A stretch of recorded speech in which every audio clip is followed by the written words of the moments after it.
Bonjour à tous les amis, très content de vous retrouver. On va aujourd'hui parler d'une pièce que j'ai vilipendée, maltraitée pendant des semaines sur ma chaîne. Une pièce sortie de chez ces bons gros boulets de Sideshow.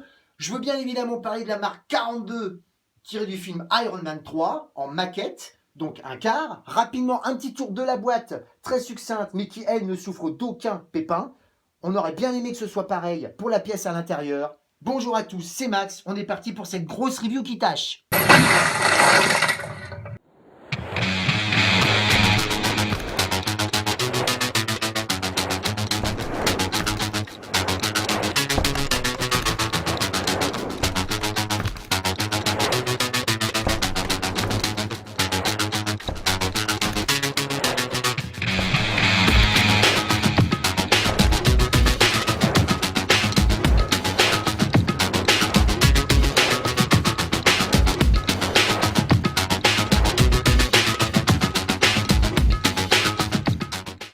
Voilà, je m'excuse donc pour cette intro complètement barrée, mais bon, j'ai voulu un peu me la faire à la Yannick Dahan, pour ceux qui connaissent sur Opération Frisson, un gars que j'affectionne particulièrement de par ses choix et puis sa manière aussi de présenter. Non, plus sérieusement, on va redescendre quand même largement d'un cran. La pièce n'est pas si détestable que ça, certes. Alors, je vais pas non plus griller ce que j'ai dit les autres vidéos d'avant. Hein. Oui, c'est vrai, elle a des problèmes de paint, et certes, c'est sur toute la série. Donc, on va pas se morfondre longtemps. Oui, il y a des problèmes de paint, il n'y a pas de problème là-dessus. Mais il y a trois raisons pour lesquelles j'ai récupéré cette pièce-là. D'abord, cette pièce-là, la première chose, c'est que ça n'est pas pour moi. Ça, c'est la première. C'est pour un ami qui ne peut pas se déplacer, à qui j'amènerai la pièce dans quelques semaines.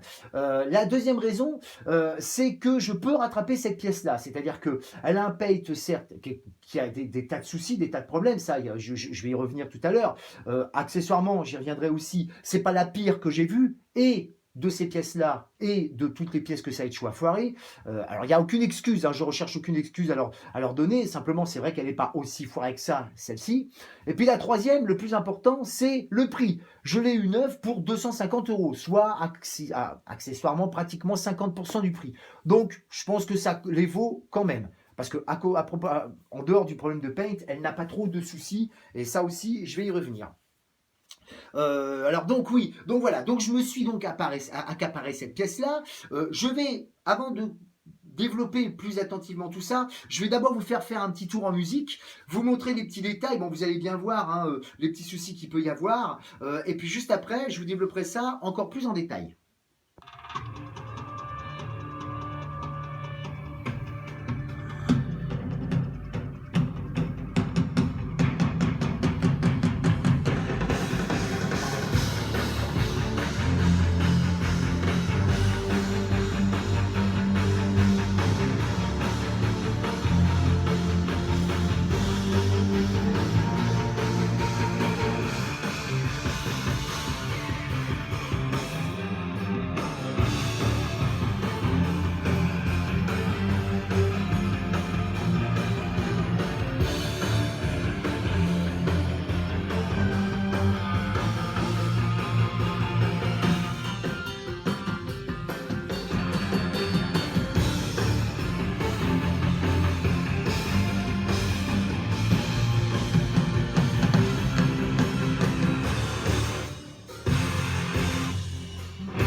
Voilà, donc pour les plus avertis, vous avez bien vu qu'il y a quand même pas mal de petits défauts qui sont quasiment similaires hein, sur toutes les pièces que tout le monde a vues, que ce soit aux États-Unis ou même en photo sur les forums. Donc effectivement, oui, alors c'est pas un ratage complet, mais c'est un gros foirage quand même de la part de Sideshow.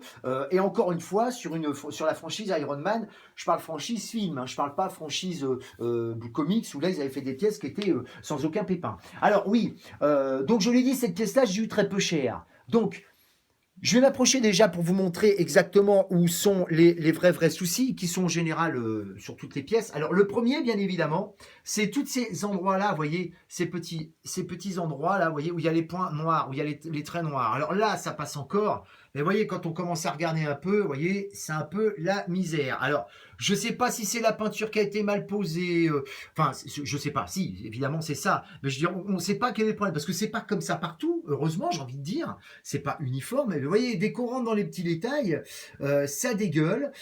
Alors ça, tout ça, ça peut se rattraper. Hein, mais vous repassez un petit coup de noir ou même d'argent dessus. Le problème, vous voyez, entre les gens, voilà. Bon, après, comme beaucoup de gens diront, c'est une pièce à regarder de loin. Ce qui est effectivement pas faux aussi, je vous montrerai tout à l'heure que, vous voyez, on a encore aussi des petits problèmes là. Mais bon, quelquefois, c'est vrai qu'en passant le doigt, ça passe parce que c'est plus de la poussière qu'autre chose. Mais enfin, vous voyez, il y a quand même des gros soucis. Si on y regarde même bien, je sais même pas, moi j'ai remarqué ça tout à l'heure. Il y a même, vous voyez, je sais pas si on va le voir, vous voyez, si vous regardez bien là, il y a un petit, c'est pas un éclat de peinture et c'est simplement un point qui a été posé, qui a été mal fait, soit la pièce a été mal poncée ou quoi que ce soit. Bon, pas de problème du tout sur le casque. Enfin, moi, j'en ai pas du tout. Vous voyez, j'ai beau regarder, j'en ai pas vu. C'est pas hyper ultra précis, mais ça passe plutôt pas mal. À savoir que, petite parenthèse, et je vais reposer le bousin, vous avez cette... Alors, il y a un light-up, hein, je vous le montrerai tout à l'heure. Il y a, quand vous achetez cette pièce-là, deux têtes. Vous allez avoir donc cette tête-là et une autre que je montrerai tout à l'heure avec le casque soulevé avec la tête de Tony Stark. Vous allez avoir aussi ce petit blason qui était avant donné. Alors, je dis avant donné en général, merde, excusez-moi, sur notamment la marque 6 et pour le War Machine, il y avait effectivement ce petit blason qui marquait le fait que ce soit une exclusive. Là, il n'en est rien, hein, c'est pas une exclusive du tout, c'est apparemment la normale. Il y a, je crois, à peu près, il me semble, pas loin de 4000 exemplaires sortis. Et donc voilà, donc vous voyez, sur les 4000 exemplaires sortis, bah écoutez, il y a toujours ces problèmes de paint. Voilà. Alors, je vais faire une petite édition et vous mettre en avant le light-up. Voilà, je ne sais même pas pourquoi est-ce que j'ai parlé de faire une édition. Après tout, je pouvais vous le montrer, c'est tout bête. Alors, il y a deux manières de le mettre, ce light-up là. Vous avez avec le câble, comme je vous avais déjà montré, hein, notamment sur le Patriot, tout ça, c'est-à-dire que vous avez un câble qui se branche électriquement, bien évidemment, rien d'exceptionnel. Mais celle-ci, on peut aussi mettre des piles, ce qui est plutôt pas mal. Alors, chose extraordinaire, le light-up est non seulement magnifique, mais sans aucun pépin. Et quand j'ai sans aucun pépin, je crois que personne ne l'a eu. Enfin, j'ai relevé aucun pépin sur cette pièce-là. Je parle ni sur les forums et sur les vidéos YouTube ou quoi que ce soit. Voilà, je vais m'approcher quand même. Alors, il est un petit peu flashy. Ce que moi j'apprécie pas mal, mais enfin vous voyez il est plutôt pas mal. Alors, donc vous allez avoir donc forcément le petit bouton derrière. Je vais voir si je peux l'éteindre. Voilà, je l'éteins, voilà. Et je le rallume, voilà. Je sais pas pourquoi j'ai fait une édition, ça servait strictement à rien. Enfin, vous voyez, donc ça fait partie des points positifs. Le light-up est vraiment magnifique.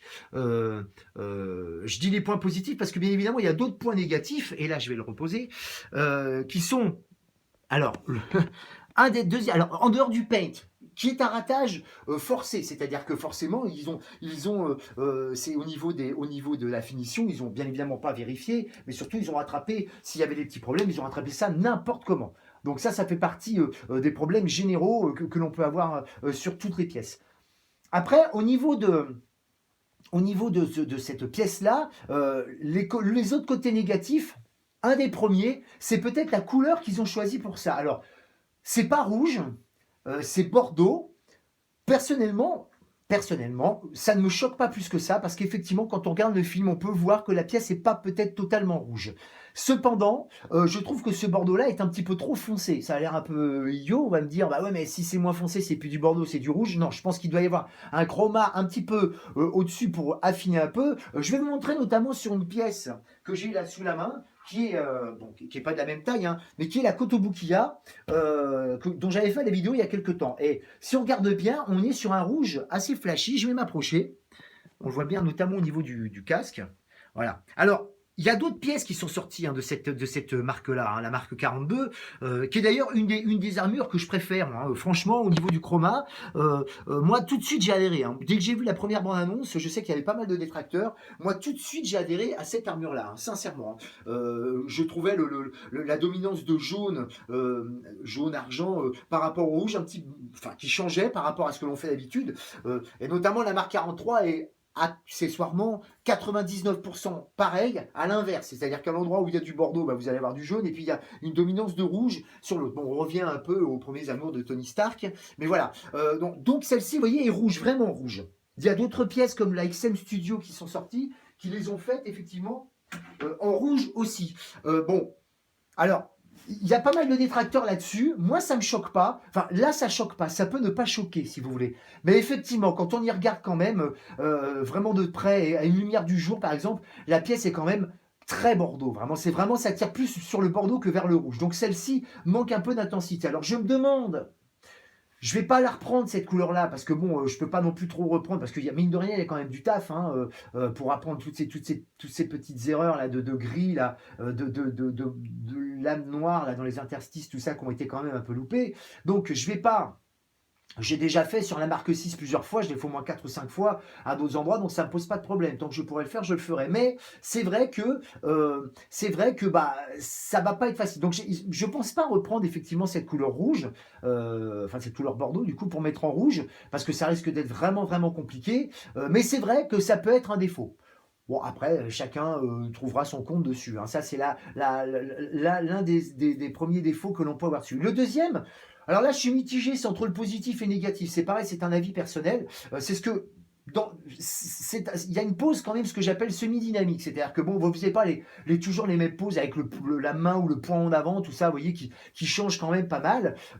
Mais elle n'est pas non plus super dynamique. Elle n'est pas statique. Cependant, moi je trouve que quand on la pose, la pièce est un petit peu trop penchée en avant. Je ne parle pas d'un problème de portance, hein, on est bien d'accord. Je parle simplement que, bon, bah, effectivement, je trouve que la pièce est un petit peu trop penchée en avant et ça, on voit un peu moins l'armure. Hein. Il y a certaines poses comme ça que Sideshow fait. J'en avais déjà parlé sur certaines pièces, notamment le Green Lantern ou même le Surfeur d'argent, où évidemment, vu de loin, la pièce est d'enfer, mais à exposer, c'est pas toujours évident. Donc voilà. Bon, c'est mitigé, c'est pas un défaut, mais j'aurais préféré qu'elle soit avec le torse un petit peu plus bombé. Il y a un autre petit défaut aussi, mais là, je vais faire une édition, je vais vous le montrer tout de suite. Voilà donc le deuxième HS, enfin le deuxième HS, la deuxième tête, et aussi le deuxième petit problème. C'est le commandant Monasterio. Bah ouais, c'est vrai qu'il est pas super réussi ce HS. C'est pas qu'il a, il est pas super moche, mais enfin, vous voyez, regardez, bon, on reconnaît bien évidemment l'acteur et puis bon, bien sûr le Tony Stark tout ça, mais bon, bon, ça se voit peut-être pas là parce qu'il est en pleine lumière. En plus, il a un teint un peu marron. Enfin, c'est pas super bien réussi. Bon voilà, pas de light-up là. Hein, le casque est bien sûr d'une seule traite hein, sur la pièce. Et moi, alors, vous pouvez voir qu'il y a du sparadrap derrière. Alors, c'est pas qu'elle est cassée, c'est que ça fait partie aussi du défaut de cette pièce-là, mais donc je savais puisqu'on me l'avait dit. Cette pièce-là, si vous voulez, se maintient donc à la place de celle-ci, jusque-là rien d'exceptionnel, et celle-ci a bien évidemment un jack, puisqu'il y a les yeux qui s'allument. Le problème, c'est que le jack est censé maintenir la tête aussi de celle-ci. Alors vous pouvez voir que j'ai coupé le jack. Pourquoi? Parce que ce jack-là était mal placé dans la pièce, et du coup, bah, on ne pouvait pas l'enfoncer complètement. Donc qu'est-ce que j'ai fait? J'ai fait un truc tout con. Bah, j'ai coupé le jack, parce que de toute manière, il n'a aucun sens pratique autre que de maintenir la pièce. Mais évidemment, si vous posez la pièce dedans, comme elle n'est pas aimantée, bah, la pièce se balade et risque de tomber. Du coup, bah, j'ai rajouté, entre guillemets, ce qu'on appelle de la matière. Donc, j'ai mis simplement un peu de scotch là. Bon, c'est pas très esthétique tout ça, mais je pense qu'il y a d'autres choses qui sont peu esthétiques sur cette pièce-là et qui sont bien plus casse-pieds et bien plus visibles. La deuxième, c'est qu'évidemment, c'est complètement visible. Une fois que la pièce est posée, c'est terminé. Donc, je vais faire une petite édition et je vais vous montrer que c'est parfait une fois que tout est en place. Voilà, donc comme vous pouvez voir, j'ai enlevé la pièce principale et pour vous montrer que vraiment ça ne pose plus aucun problème, vous voyez, je vais le faire en direct, vous voyez, hop, je la pose. Bon, il faut quand même la placer normalement, vous voyez, et voilà, tout est nickel, ça dégueule pas, ça déborde pas et ça tient très bien. Voilà, je vais même me reculer pour vous montrer que plus loin, c'est pas mal non plus. Voilà. Alors bon, ouais, c'est vrai, le HS n'est pas exceptionnel. Je vais vous mettre le light-up. Voilà, ça fait partie des défauts aussi, parce que c'est vrai que bon, ils auraient pu aussi travailler. C'est-à-dire que le problème, c'est que tout ce qui pouvait avoir un avantage sur cette pièce-là, eh ben, on se retrouve avec sans arrêt des petits pépins. C'est dommage, parce que je le redis, moi, c'est une pièce que j'apprécie vraiment, mais vraiment, vraiment beaucoup. Enfin, je parle de l'armure. J'ai pas parlé du socle, hein, d'ailleurs, entre guillemets. Alors, c'est un socle qui est assez creux, qui est habillé, mais enfin c'est pas non plus, ça va, hein, ça a pas dû leur coûter un fric fou. Voilà, donc ça c'était pour le socle. Maintenant pour la pièce, je vous dis, c'est dommage parce que bon, bah vraiment, elle avait quand même quelques attraits. En tout cas, sur le papier, Elle avait vraiment tout pour réussir, vraiment tout pour être une belle pièce. Et ben ils ont vraiment foiré. Alors, je vais éteindre quand même le light-up. Il y a peut-être moins de défauts, et encore, je ne suis pas sûr, sur le Patriote. Alors là, je vous le dis tout net, c'est sûr que le Patriote, je ne l'aurai pas, ou alors il faut qu'on me le donne. Là, si on me le donne, le Patriote Sideshow, il n'y a pas de problème, je vous montrerai une vidéo, mais moi, je me satisfais largement de mon Patriote King Arts par rapport à cette pièce-là, qui d'ailleurs, au demeurant, souvenez-vous, j'avais dit au niveau du King Arts que il aurait peut-être été sympa qu'il fasse quelque chose de clean. Moi, j'aurais préféré qu'il soit clean, mais il est en version damage, donc ce qui fait que c'est peut-être aussi pour cacher la misère. Ah ben, c'est peut-être ce qu'ils auraient dû faire là-dessus, à vrai dire. Je vais pas vous dire que ça aurait été que le paint aurait été complètement masqué, bien évidemment, enfin toutes les erreurs, mais au moins, bah, ça aurait donné un autre gage de la pièce. Je suis content qu'elle soit clean. Le problème, c'est elle n'a clean que le mot, quoi.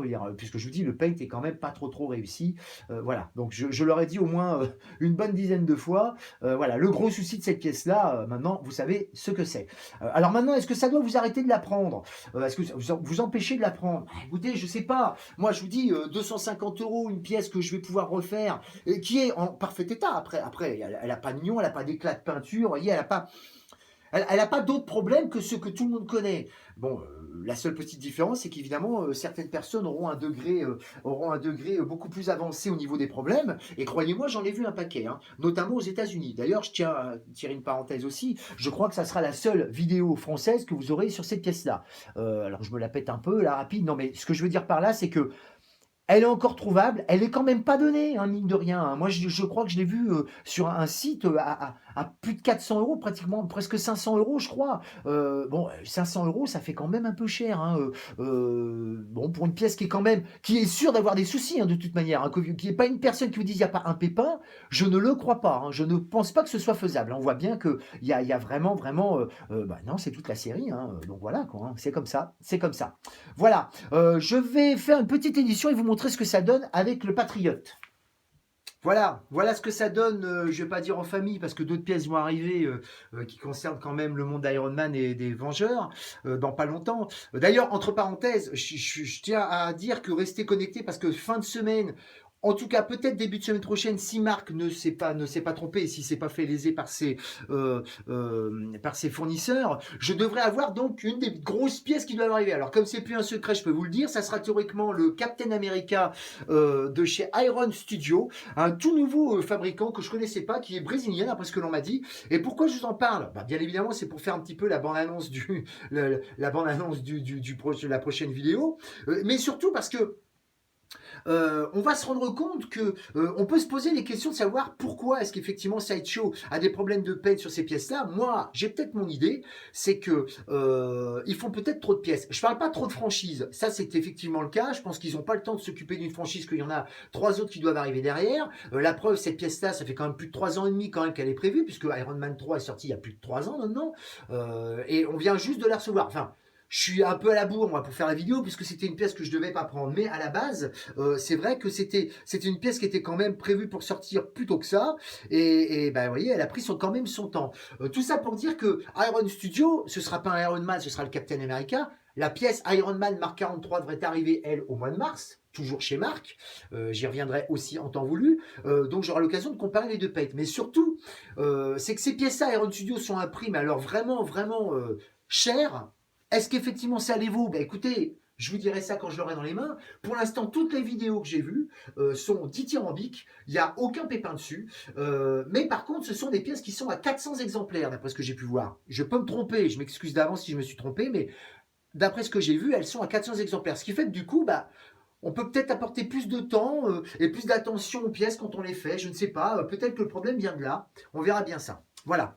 Écoutez, ma foi, pour cette Mark 42, qui aurait pu être quand même une très très belle pièce, vous voyez, là, je la regarde et je me dis que vraiment, ouais, elle aurait pu être vraiment complètement d'enfer. J'ai hâte de porter mes petites retouches à une bonne fois pour toutes, pour plus qu'on en parle, et puis voir si je la donne à mon copain ou si je la garde pour moi, je verrai bien.